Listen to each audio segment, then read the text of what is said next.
All right, folks, so we obviously just came off of that presidential debate, and unsurprisingly, liberal media is very adamant that Kamala Harris won tonight. Take a listen. I didn't think I was ever going to witness a debate as devastating as the one that you and Dana moderated back in June, where Joe Biden basically tanked his reelection campaign. I think tonight was just as devastating. I think that Kamala Harris pitched a shutout.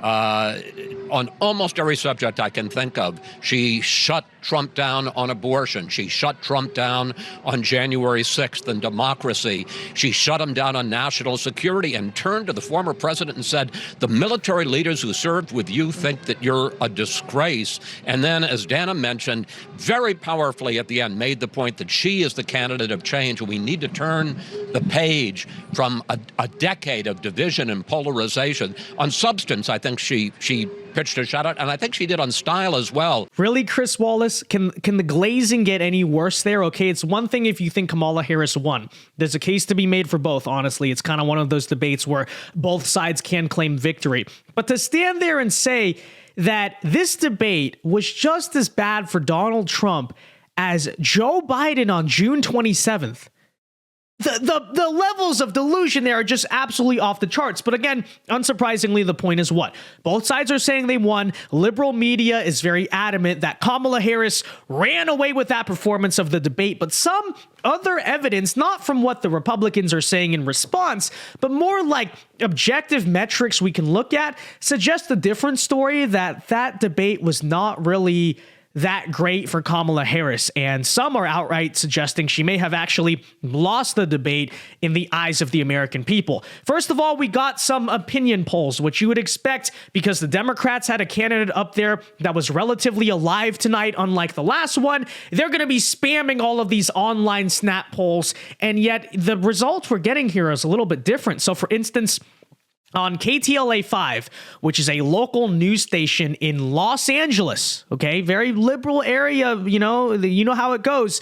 Kamala Harris only won the debate in their poll over Donald Trump 51% to 49%. Now, I'm not saying an online snap poll means everything, but it's important to point out, at least it kind of measures energy to a degree. This is a Los Angeles, not really conservative leaning, news station. It's essentially at a tie, right? 51-49 is basically a tie, and that's what their audience thought of it. So are the public really that impressed with the debate performance of Kamala Harris? Live now from Fox said that Trump won 92% to Kamala Harris 4%. Now, yeah, I guess it's probably a more conservative audience, but still a decent margin here. But check this out, for instance, on NewJersey.com, which is New Jersey's largest news site, on there they voted that Trump won over Kamala in that debate 52.95% to Kamala's 42.15%. So about a margin of 10 points.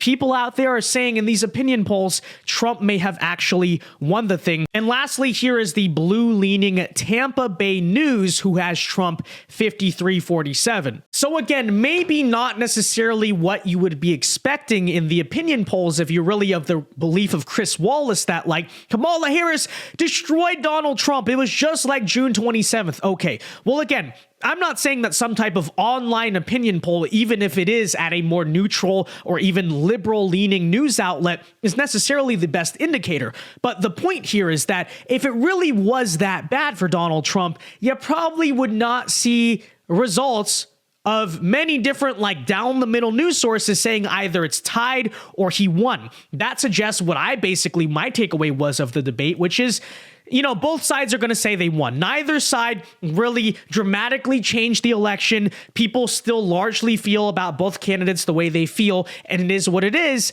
But again, if you, the Kamala Harris campaign, are going to stand here and say, we made a huge difference, we won the election tonight, Donald Trump was exposed, it was just like June 27th, well, you got to kind of back that up, and that's not what public perception is saying. Some public perception is saying Trump slightly won, others saying that Kamala slightly won. What, again, does that mean? It's my central point. It's not going to have the biggest difference in the election. But here perhaps is the most telling and the most damning aspect of the reaction tonight is what the Kamala Harris campaign is responding with. Because you would think, again, Okay, we're being subjective. It's hard to say who really won in the eyes of the American people. That's what we're trying to figure out. Doesn't matter if I think Trump won the debate, matters what the voters think, right? But here's my thing. If their campaign really believed that they won, they would not be demanding a second debate. And obviously before this, they did not want to do a second debate. But suddenly, in reaction to this, Victor Xi announces new. Our campaign chair has just released a new statement. Vice President Harris is ready for a second debate. Is Donald Trump, which on the surface may seem like a show of strength. Hey, she's ready to debate again, any place, anytime. But ultimately, here's the problem. If she really thought she won tonight, she would pack it up and go home. She would not be demanding a second debate the way she is. Asking for another debate, though, they don't think she won this debate, hands down. They would be, to Dana's point, saying, we're done. Mic drop, we're done. Yep. They don't think that she's in a position right now to win this race. Well, they need another debate. I don't disagree. And that once again reiterates sort of my objective take on this, which is what you saw tonight. You know, both candidates had some points they scored. They also missed opportunities. Both of them ultimately did. But the grand net sum is it's not going to make a significant difference on the election. And that's not necessarily a good thing for Kamala Harris, right? Because what you're seeing at the current moment is her little response bias honeymoon phase that you saw in the polling during August has stalled. And this was the night that she really needed to turn it around. She really needed to go out there and define herself for the first time with the American people. And despite whatever maybe missed opportunities that Trump had, it wasn't his night. It was Kamala's night to really go out and do that. And largely speaking, she didn't do a good job, and that's why she wants a second debate, because now she believes, and her campaign clearly believes, that they are not in a strong position to win this election because, point being, they did not do what they needed to do tonight. Yes, Trump missed some opportunities, but I think he did what he needed to do. He did not seriously, deeply need this debate. It was Kamala who needed to show something, and she didn't do the best job of that. And that was even something that Trump brought up after the debate when he had the guts to go up and talk to the press, which, as usual, was not something that Kamala Harris was willing to do. She just ran off and went home. So check it out. Having a lot of great calls that just came out there. Phone calls and lots of other calls, but you see the calls. A very important debate.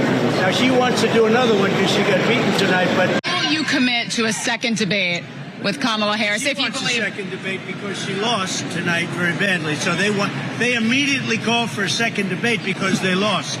So we'll, think about that. But she immediately called for a second. Look, we're looking at polls. We're looking at polls.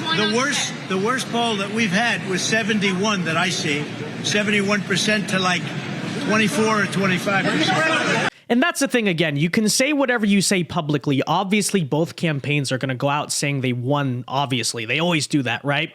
But here's the situation, is that if you really won, if you're Kamala Harris, and this election is over, like I said, my take is it's not going to make a difference on the election, and that's why Kamala knows, like, okay, this is not enough. This is not enough for us to win the election. But if you really think you did that, why are you demanding another debate? Where you could potentially screw something up. You're running with a lead, supposedly. Oh, look, we were winning in the polls in August. That means we're winning. They know that's not true. They know their internal polls actually show Trump as the favorite to win the election. They're not in a strong position, and that's why they're doing this type of stuff. Same thing with the Taylor Swift endorsement. If you did not see this, Taylor Swift's been quiet about politics thus far in this election cycle. Right at the end of that debate, she drops the endorsement for Kamala Harris. Not exactly surprising, but again, if they really believe they were in a position of strength, if they really believe that they won the debate tonight, would they have rushed the endorsement out right after the debate? Probably not, right? Because it's not actually the strategic thing to do when you think about it. You want her to ride the momentum of supposedly winning this debate, and then maybe when the momentum stalls a little bit, then you put the Taylor Swift endorsement out there. But again, they didn't do that. Why? Because deep down, it's that Kamala Harris ultimately just did not do. She did not achieve what she needed to achieve tonight, and that's precisely why they're ultimately in panic over this entire situation. And again, whatever you want to say, whatever Chris Wallace wants to say, that seems to me to be the objective truth. That said, folks, let me know your thoughts on this in the comment section down below, what you think of the debate. And until next time, be sure to leave a like on this video, subscribe if you are new. God bless and peace.